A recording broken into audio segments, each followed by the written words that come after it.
Hello and welcome to Theme Park Worldwide, where it's time for episode 4 of creating the British Theme Park Museum. If you haven't already, make sure you check out the previous 3 episodes in the series. You can find them all in the dedicated playlist here on our YouTube channel.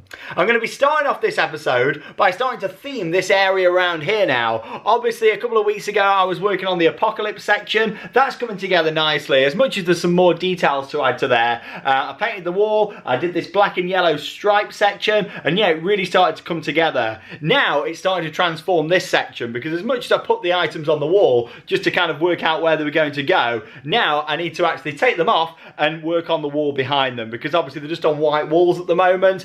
These are all genuine signs and items from the parks, but as I've been doing throughout the museum, it's creating more of a themed environment for those sections. It's like with the Apocalypse area here, I've got the genuine signs, but then I painted the wall and added a few little bits around to make it fit in. The same with the Wicker Man fireplace, and yeah, I'm going to be doing a similar thing just round here.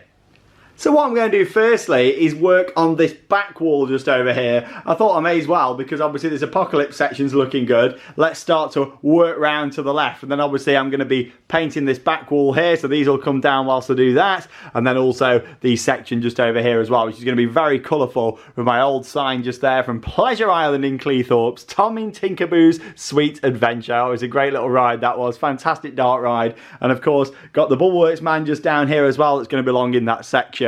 These are some more of the signs that I've got to put up, and they're all going to be going in the phase 3 area, which will be coming up very soon for you all. But yeah, I'm actually going to be wallpapering this back wall here. I've got some nice brickwork, because this is kind of like the horror section. So the item that I've got just here, the big sign this way to the Rat House, that is from the original Tooley Street London Dungeon. Same as the stocks just here. Then I've got these massive pair of knockers just up here as well. Now these are actually from Pirate Adventure at Drayton Manor, but they fit really nicely onto that wall. So not specifically horror, but they look a bit more dated, so I thought they'll fit really nice on here. Then along with that, I've got some other signs down here. I've got my Haunted Mansion sign from the Disney parks, which I absolutely love. I've got a couple of other bits just there, like this area contains strobe lighting, another one from the dungeon. So it's going to be kind of like a darker horror themed section just over there as well. So yeah, I've decided to wallpaper that. I've got some nice bricked wallpaper, so I'm going to start off by taking these down, and let's start putting that up.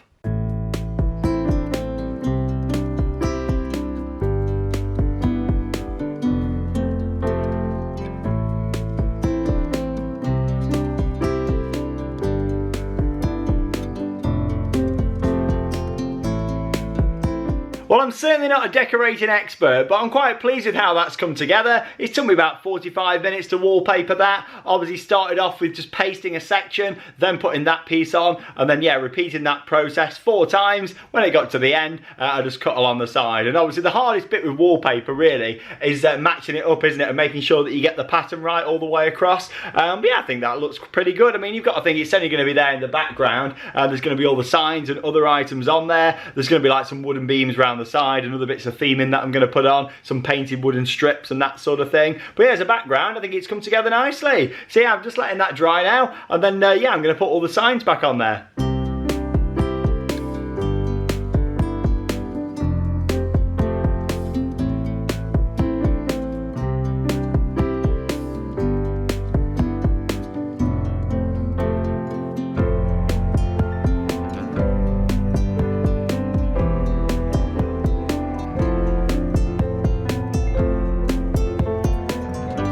Well, this theme section is really starting to come together nicely. Of course, dominated by the stocks there from the London Dungeon, and then all of those different signs around as well. Yeah, I've put the strobe lighting sign there on the right, and then this Haunted Mansion replica sign just over here as well. Beautiful piece that is, one of my favourites in the collection. I love the Haunted Mansion. I love dark rides. So yeah, it's really nice to have one of those up here on the wall. But yeah, that wallpaper is perfect because it's just a nice pattern and it gives it enough character. But also you can still make out like the individual items really nicely on there as well. I wanted to try and get something that was light enough that it gave it some character, but also not too light that nothing else really showed up on it, you know. So I'm really pleased with how that's come together. And it only cost me £8. Like I said, I'm not really an expert at wallpaper, wallpapering, but it's turned out quite nicely that has. I'm really pleased with it. Of course, there's going to be some more details on there. That's why I've not worried about the edging, because yeah, there's going to be some wooden beams around the side, and I'm also going to put some little bits of items on here, some more bits of theming as well, but it'll all come together. I'd say that's at the stage now that the Apocalypse section is, and also the Wicker Man fireplace,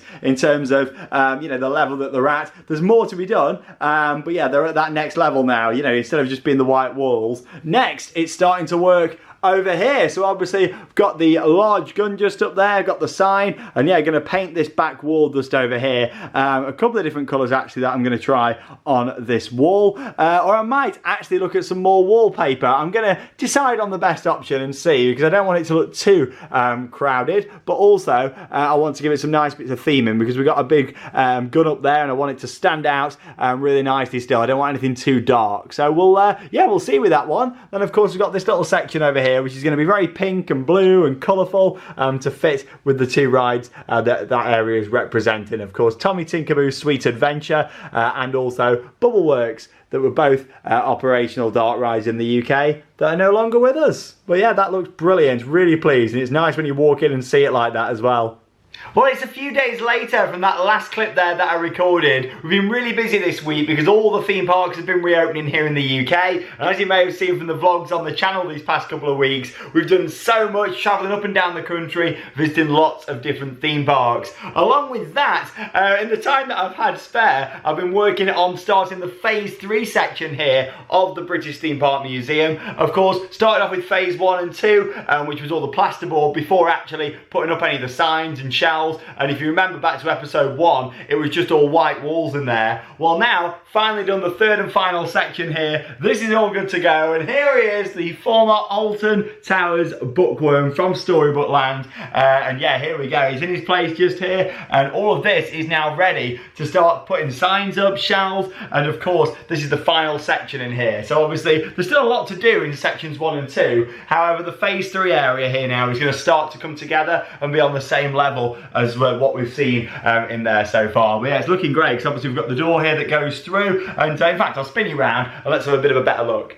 Well, there he is, the Alton Towers Bookworm, and I tell you what, it's nice to see him again here in his new home, because yeah, this is the original World of Theme Parks from 11 years ago, the place where Theme Park Worldwide started back in 2012. So this shed has always been quite special to me, hence why I brought it here to the new house. And then yeah, this was all my collection was in here. Like, it was crazy. It started off with just mugs, then I started getting more signs on the walls. Then a few years ago, me and my dad restored the Alton Towers Bookworm, and obviously after that restoration, it didn't want to be outside. It needed to be indoors to protect it, and of course we put it in here. And yeah, this was obviously in the old location, but we had it right in the middle. When we moved it here, we thought, well, actually let's move the bookworm off to the left a little bit so we can have this archway that leads through into what is now the big cabin down there at the bottom, which I'm really pleased about. But yeah, this shed's really special to me. It's always been kind of my prized possession, you know. I've always loved it and putting all my theme park stuff in here, so I had to keep it. And obviously it was just full of mugs before, then I added signs,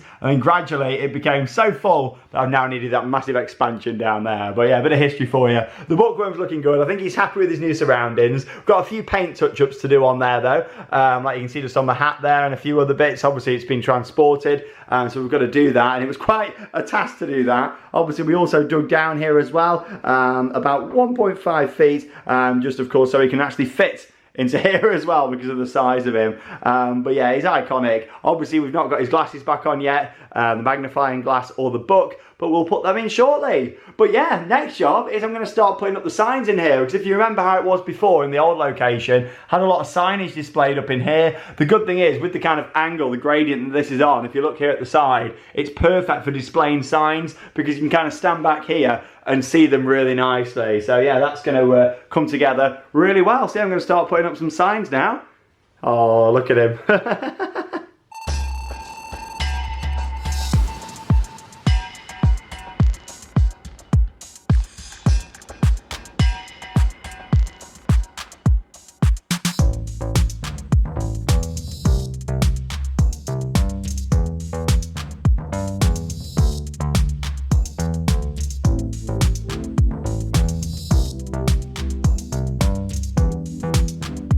Well, I've only been working for about 30 minutes so far, and already it's coming together really well. And I tell you what, it's so nice to have these signs back in place again, and just all the colour in here. That's why I painted it all white, because there's so much colour from all the signs, and it makes them really stand out. And also when the lighting package goes in soon, it's really going to look awesome at night as well. But yeah, I've got so many signs, so much history from a variety of different parks, lots of signs from Alton Towers, the park that I grew up with, the local park, and of course somewhere that I worked at for quite some time. So yeah, I've got loads from Alton Towers. You got the fast track sign there from the monorail back in the day, this entrance sign that was actually above the main entrance to the park for quite some time. You got some signs over here, such as this retro early 2000s sign. I used to love that branding. In fact, they had Dermot O'Leary do the monorail queue line video during that era, so that was a throwback. Along with that, this is from when the Smiler opened, but then it was having to have some work done to it in the afternoon, so it only opened for a few hours in the morning. This is from when there was work in Dark Forest. Got a couple of bits from Oakwood here as well, obviously Hydro, the old name for what is now Drenched, and also Bobsleigh just up there as well. But yeah, that's coming together nicely. You also probably noticed I've put these boxes here because there's going to be some storage units here, what I'm going to make, kind of similar to the seating that I did, but then yeah, there's actually going to be the 2 seats on here. So this is a restraint from Colossus at Thorpe Park, and then what I've got actually here is a restraint from Ice Blast at Blackpool Pleasure Beach. However, I bought that without all the padding. The good thing is I already had this padding because a fan of the channel gave it to me quite a while ago. So I've got this, and then I've actually got all the padding for the restraint, and the padding I believe has come from Pleasure Island in Cleethorpes and their S&S shot tower. So yeah, I've kind of combined the two. I'm going to be able to rebuild an S&S restraint over there. I'm going to of course attach brackets at the back. I'm going to kind of put some metal through here, so these will actually lift up and be functional seats just on here. So obviously for now I've just rested them on here, but they will be functional seats to sit on in here, and of course a great photo opportunity with the sign there as well. So that's looking good over on the left.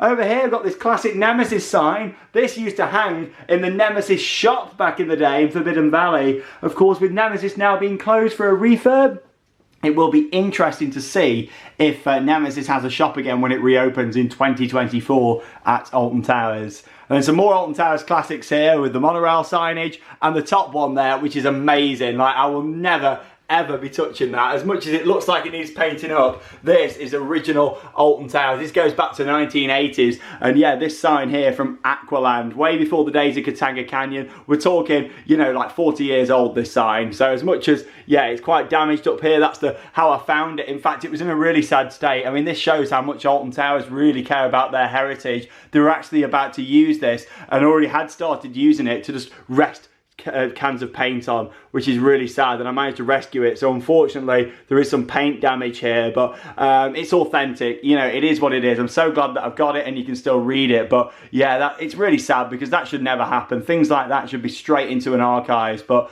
sadly that isn't the case. And yeah, it's also been the case for a lot of the items from a certain ride called Jewel. Now, of course, Jewel had a special place in many people's hearts. For me, I always loved the original haunted house, and I didn't think I was going to be able to get anything. However, thanks to a contact of mine, I've managed to get a few different items from Jewel at Alton Towers that will be coming here in the collection. So yeah, stay tuned for those. Oh, it's all starting to come together now in the Phase 3 area of the museum. Now, when I first started this project, I did mention how things could change and I could move things around depending on the size of signs, shelves, and all sorts of different factors. That's the thing when you're doing something like this. There is no rules to follow. There is no tutorial of how to do this, because obviously signs are different shapes. I've got so many different mugs. I didn't know until I started this exactly how many shelves I was going to need in certain areas. And yeah, it's brought me to this point now that of course I've got a lot of space in there for signage. It's great for displaying them. And of course here in the Phase 1 area, I put a few signs down the bottom here. What I've decided to do is take those out of here and display them in there, because obviously when I first did this I thought I'd have enough shelving for all the mugs,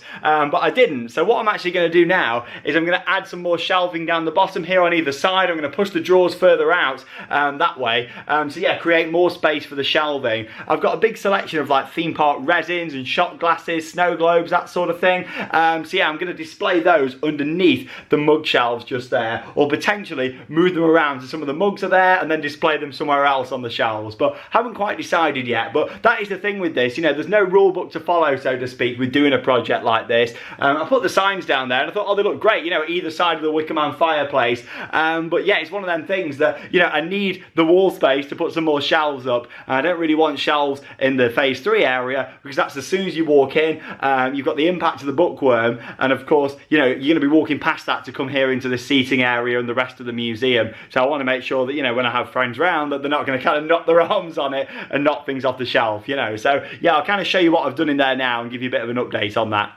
So you can see that a little bit better now from further back here. I had some signage down on either side, and obviously I was going to have the Walt Disney World 50th Castle model that I've got in that bottom corner. But yeah, change of plan now. I'm going to carry on the shelves down each side, move these just to the left, and just free up a little bit more space, because I can do that. I can take a few of them signs down there, push it to the left, and then yeah, have more space, because obviously I've still got a lot of items to display in here, as you can see. I've got all those on the top there. Obviously they're not staying there, they're mugs to go up. So yeah, there's going to be more shelves going in down the bottom there and here. I'm also going to put a small shelf in on either side there, because there's a bit of room, and up here at the top as well. So yeah, more shelving is going to be going into place, and in a way it separates things up nicely, because as soon as you walk in, a lot of the signs are together, but then of course I've still got a lot of signage down here on the side that looks great as well. So yeah, a little bit of moving around, but that's the thing with this, I want to get it right. It's got to be perfect.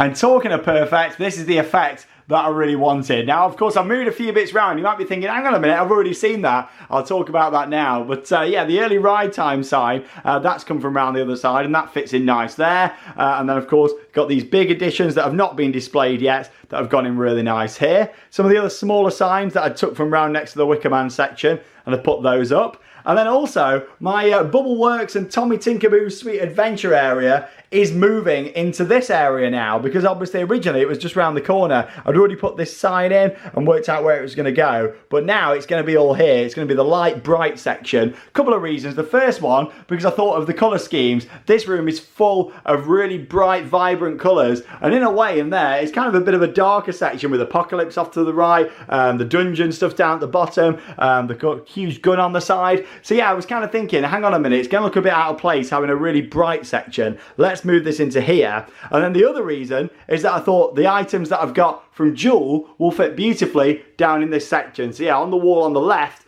where that was going to be, that is now going to be a dedicated section remembering Jewel. But yeah, I'm going to continue on putting some more signs up now.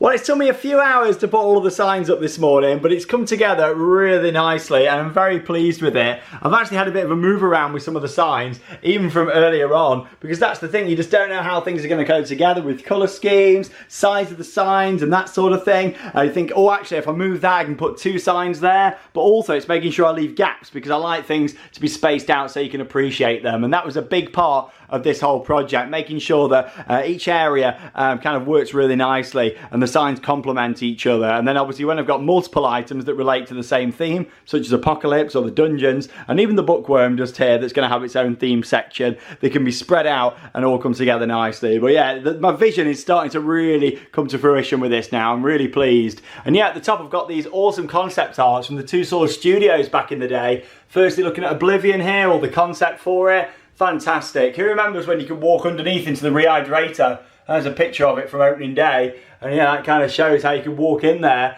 and obviously underneath you could go in and there was like an interactive exhibit all presented by Coca-Cola when it first opened. But yeah, that's fascinating.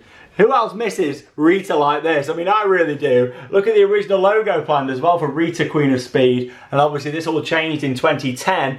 This version of Rita only lasted from 2005 to 2009, so not long at all. But yeah, I do miss Thunder Rock Rally and all the tunes around there. It had a really good vibe, similar to how Stealth is now at Thorpe Park. But yeah, that was fantastic, and some great concepts. This shop just over there now, it was so colourful, so vibrant. And as much as Ugland was still the far superior originally, it was great to have such a happy, vibrant area.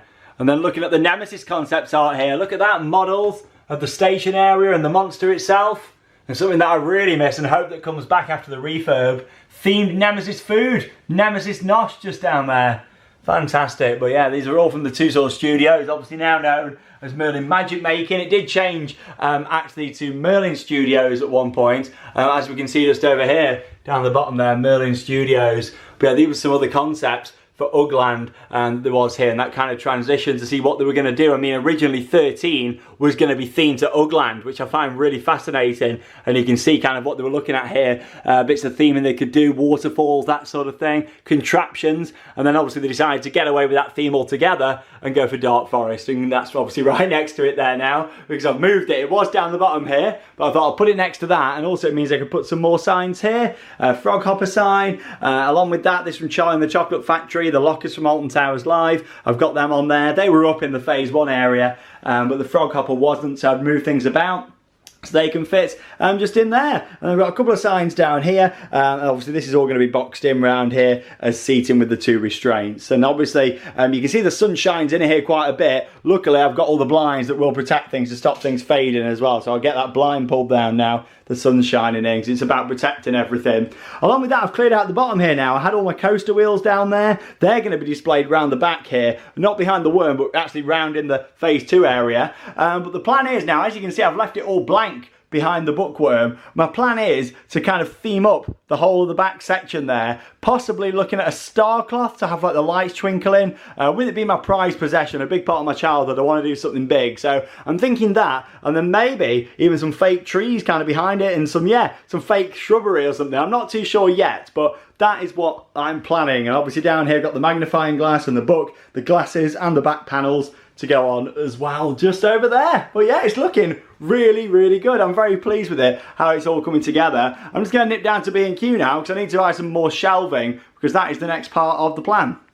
Yeah, it looks a little bit different in here now. So what I've done, I've moved these 3 units off to the left. I need to reattach them to the wall shortly as well, just to make sure they're not going to topple over. But obviously I need to get everything off the top when I do that. But yeah, I've moved these to the left, mainly because now I'm going to be putting some shelves down here. Hello, Big Bear. So yeah, shelves will come down here. I'll be stopping them there, and then that'll be some storage, and we'll carry this onto the wall. But I thought obviously I need to have this out far enough so the drawers will still open and close and clear well enough. So yeah, we're now going to go for shelves to the floor there and shelves to the floor on the right hand side for more of the items as well. You may all notice I've got a bit of lighting on there. I've got some power cans. They're from the old world of theme parks. I'm going to be doing a few lighting trials later just to see how it looks in here. And then of course I'm going to be buying more lighting and installing it all. But yeah, it's coming together really well now. All these different sections. Really, really pleased with it. Still a lot of work to be done, but yeah, it's going to be awesome. And then yeah, this over here is going to be my little jewel section now. Originally it was going to be Bubble Works and obviously Tommy Tinkerboost and Pleasure Island and Cleethorpes, but we've moved that into the more brighter, light-hearted room, the phase 1 area where you walk in, and it'll fit really nice what I've got in here with all this kind of darker theme stuff that we've got going on. Right, I'm going to nip to B&Q and I get some more shelves up just over here.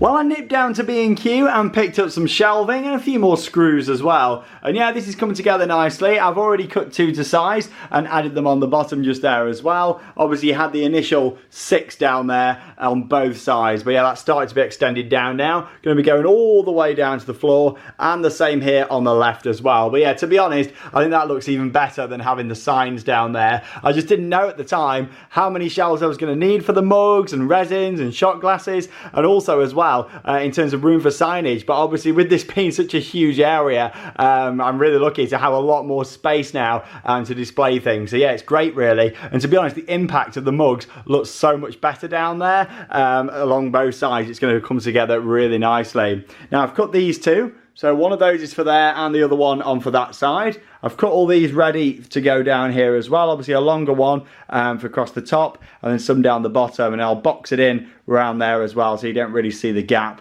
And then along with that as well, I've cut 2 for the top just over here as well. So obviously one to go across there, which will go to that beam, and then another between the 2 beams at the top. But what my plan is to do is maybe move some of these mugs, because I've got to take them off anyway when I fasten these in, so they don't fall or get damaged. Move some of those down to here, so obviously from this angle you're just going to see mugs all the way around, and then probably put the resins up the top just here as well, with a few mugs displayed there. So yeah, it's coming together really nicely. I'm just waiting for it to charge up now, my electric screwdriver, so I'm gonna have a bit of food and then continue on. But yeah, it really is coming together nicely.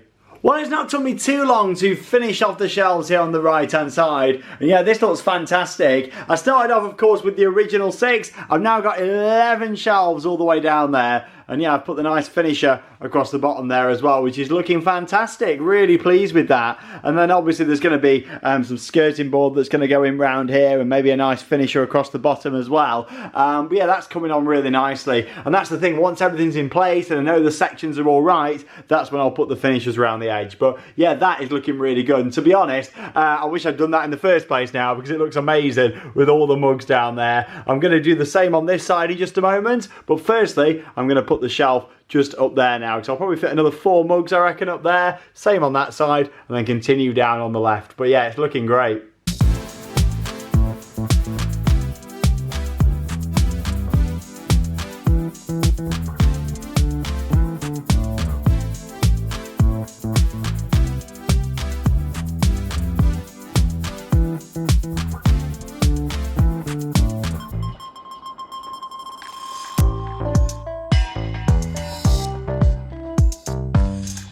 Well, I tell you what, I am really pleased with how this is looking. It's turned out beautifully, having the mugs down either side. It's looking absolutely fantastic. And the good thing about this is that it's freed up space on the wall behind the sofa to have resin, shot glasses, and a few other speciality items that I've got in my collection as well. But yeah, take a look at this.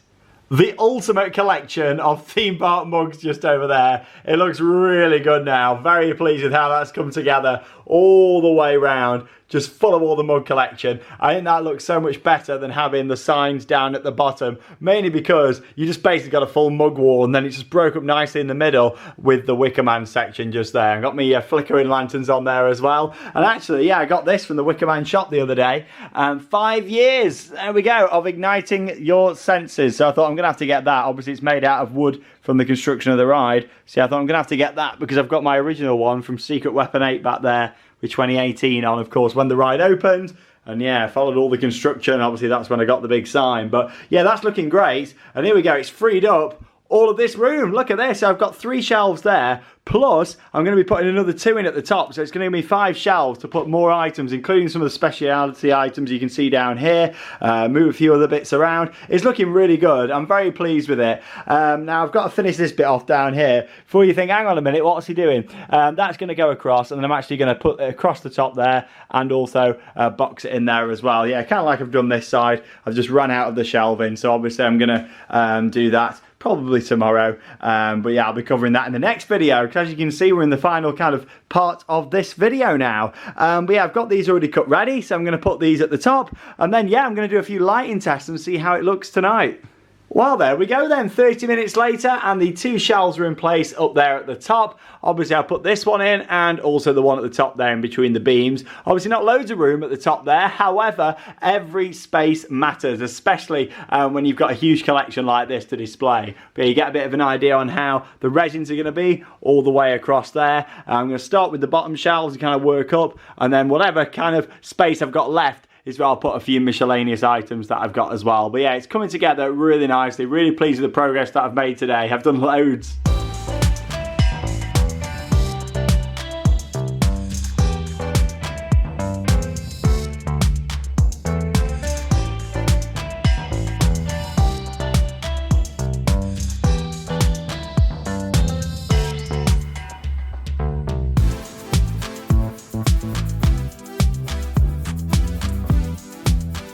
Well, there we go. That's the resins all in place there on 2 shelves. And yeah, I'm really pleased to have them back out again, because I absolutely love resins. In fact, they're some of my favourite theme park merchandise that you can buy. And the good thing is, the Merlin parks still sell the resins at the moment as well. Lots of very different ones now compared to these older ones that I've got, but still just as fantastic. And yeah, you can get a really nice collection going to all the parks. As you can see there, I've got 3 more shelves. So what I'm going to do, all the mugs are up, the resins are up. So the main items that I've prioritised are all on display now, but what I'm going to do is go through the boxes here and just see some of the other speciality items that I've got, work out which ones are my favourite, and of course they're going to be displayed up there at the top. Well, I've been searching through boxes for the past hour to find perfect items that could be displayed up here at the top, and it's looking absolutely awesome. Of course, with the resin collection there all the way across, and then yeah, on the next shelf I've got my huge collection of shot glasses all the way down here. I'm sure some of you would like to know if I ever drunk out of any of these shot glasses or mugs, and the answer to that question is never. Never drunk anything out of any of these. In fact, quite a lot of them have actually still got the sticker on the bottom with the price on. And then at the top just here, I've got various miscellaneous items. I mean, I've got a Valhalla bus just there with an original snow globe for when the ride opens. Along with that, Mickey there from the Diamond Celebration at Disneyland Resort. We've got a bell just there from the Hollywood Tower Hotel. A truck from Woden at Europa Park. There's a Ripsaw glass up there, classic Alton Towers. Memorabilia up there as well. Christmas cup. And so much more. Off to the right just here, we've got a couple of gondolas from the Disney Skyliner at Walt Disney World.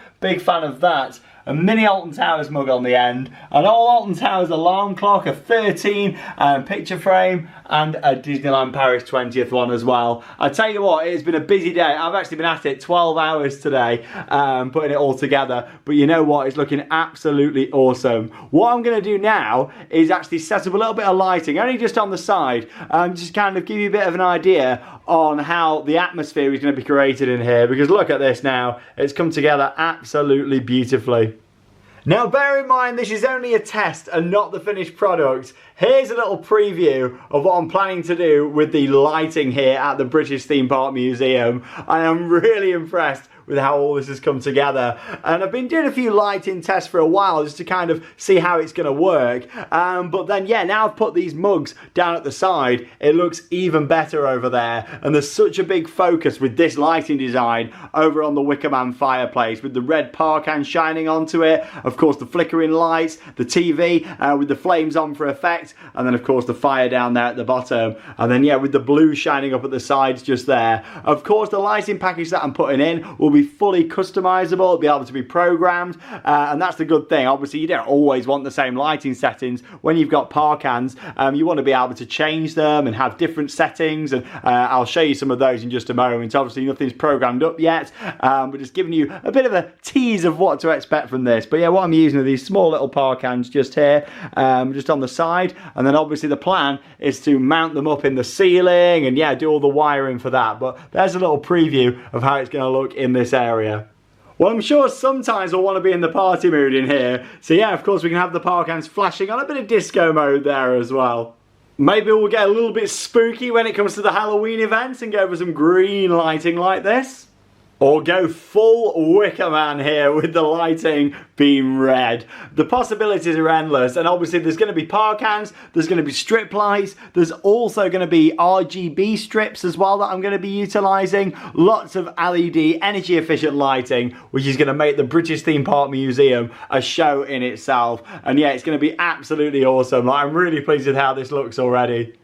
And as we move into the phase 2 area of the project, this gives you a bit of an idea on how the lighting will come together in here. We've got a mix of colours going on, of course with the red off to the left there, with the giant gun. Over at the back we've got a mix of green and red to represent the dungeons, and off to the right, Apocalypse there, all lit up in blue. I really feel like that works great, shining on the sign just there, and all the chevrons that I made a few weeks ago. But yeah, again, these are just samples, it'll all be fully customizable, but then there'll be kind of a default setting as well, with the colours all matching towards the signage or area that it represents. But yeah, this gives you a great idea on how this is all going to come together in here. Still lots of work to be done when it comes to adding details, however, it gives you a great idea on the finished product. Obviously the lighting's all going to be suspended from the ceiling, so we're not going to get like a shadow effect like you can see over there at the moment. We've got all shadows going on, especially it looks like there's 2 stocks over there, but yeah, it gives you a good idea on how that's going to look. Should we have a look at the phase 3 area with lighting? And this is just a sample of what to expect in here. However, it's going to look awesome. How creepy does the bookworm look? Lit up there in green and blue. Obviously, because the lighting's low down, we're getting that creepy shadow on his face, and especially without the smaller details on there yet, because we've not added the magnifying glass, the book, or the glasses back on. In fact, they're just down there now, ready to be attached on. Because finally, for the first time in months, it's not really a construction zone. Like, obviously, there's lots of little projects to do. However, it's looking really good in here with all the main items on display now. And obviously I've left all this area around the bookworm because stay tuned for more updates very soon on what I'm going to be doing there, because it's going to look awesome. And yeah, there's going to be some really special lighting effects in here and throughout the whole museum. But yeah, I'm really pleased with how this all looks. Absolutely fantastic. But yeah, a little sample of what to expect from the lighting package. Well, what an action-packed episode it's been. I've got so much done. Of course, starting off with that wallpaper that I did. That was actually last week at the time of recording. But I did that and that's coming together nicely. Like I say, there's a lot more details to be done on there. Some finishes around the edge and some other props. However, it's all coming together really nicely. Following on from that, of course, I've been working hard on putting all the signs up in here, going through boxes, putting more shelves up. It really has been a really busy day. And I've done most of this episode, what you've seen, other than the wallpaper, in one day. Like, it's been crazy. I've been working well over 12 hours, but you know what? It looks absolutely awesome. It's more than worth it. And that's the thing, because we've been so busy out at the parks, my time working on the project has been limited, but finally, it's not a construction site. We can come and sit in here now, we can watch the TV, we can chill out in this space, which is what it was also designed for. And of course, filming videos as a studio as well. But yeah, there's still lots more details to work on, such as the lighting, some more audio in here, but overall I'm really impressed with how it's coming together. The British Theme Park Museum, established 2023, it really is going to be special, and I cannot wait to show you even more in the next episode. It'll be a couple of weeks away, we've got lots coming on. We're about to head out to France this week, so stay tuned for them vlogs, but of course there'll be another update at some point in April, showing you more progress here at the British Theme Park Museum. Thank you very much for watching, and that leaves me with one final thing to say. Get out there and keep on riding. We'll see you all in the next video.